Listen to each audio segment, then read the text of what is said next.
এবার আপনাদেরকে হাওড়ার টিকিয়াপাড়ার ছবি দেখাবো, যেখানে বিরিয়ানি কেনাকে কেন্দ্র করে একেবারে বোমাবাজির ঘটনা। দুপক্ষের মধ্যে সংঘাত আর ইট বৃষ্টি। ইতিমধ্যে দুজনকে গ্রেফতার করেছে পুলিশ। যদিও এই ঘটনায় রীতিমতো শোরগোল পড়ে গিয়েছে। সামান্য বিরিয়ানি কেনাকে কেন্দ্র করে বোমাবাজির ঘটনা, আর নামানো হয়েছে র্যাফ।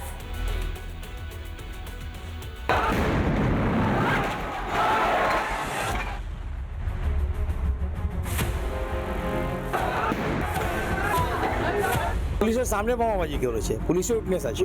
একটা সময় আরম্ভ হয়েছিল, ম্যাক্সিমাম আপনার 1 ঘন্টা মতন চলেছে এটা।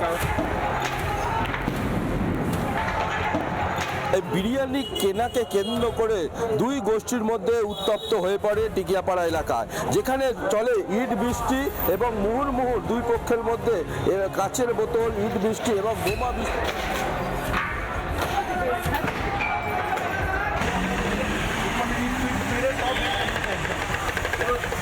বাচ্চা ছিল একটা বলে ওকে একটু ভাবলে গেছে, একটা শরীর একটু খারাপ আছে, একটা ছেলেকে এত উপর দিয়ে গোটাই ফেলেছে, ফেলে ওর কিনা ওর মাথাটা ফেটে গেছে। সামান্য বিরিয়ানি কেনা নিয়ে বিবাদ, তার জেরে উত্তপ্ত হয়ে উঠল হাওড়া টিকিয়াপাড়া। গভীর রাতে চলল তাণ্ডব।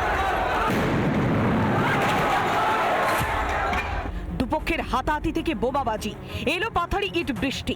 তবে কি বিরিয়ানি কেনাকে কেন্দ্র করেই কি অন্য কোনো রাজনৈতিক রং লাগানো রয়েছে, না এর ভেতরে অন্য কোনো বিষয় রয়েছে? গোটা পরিস্থিতিটা খতিয়ে দেখছে হাওড়া সিটি পুলিশের উচ্চ পদস্থ কর্তারা। তবে এই ঘটনাকে কেন্দ্র করে এলাকায় ব্যাপক উত্তেজনা রয়েছে এবং থমথম একটা আতঙ্ক পরিবেশ রয়েছে। ছেলেরা বিয়ে বাড়ি বারাত বেরোচ্ছিল, বোমাবাজি করছিল।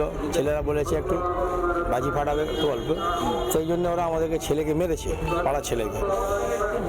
লোকজন এসে সাইড করে দিয়েছে, আমরা চলে গেছি।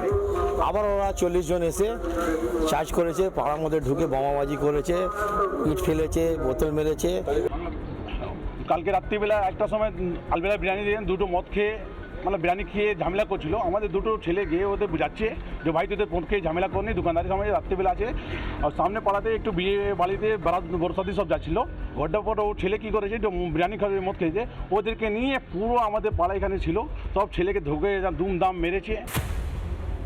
ঘটনার 12 ঘন্টা পরেও এলাকায় তাণ্ডবের ছবি স্পষ্ট। পড়ে রয়েছে ইট এবং কাচের বোতলের টুকরো।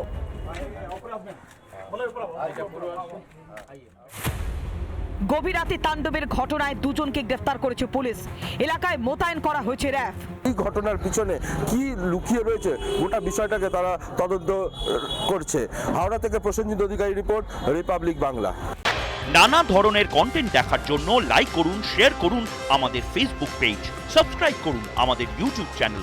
পাশাপাশি অন্যান্য ব্রেকিং নিউজের জন্য অবশ্যই চোখ রাখুন রিপাবলিক বাংলায়।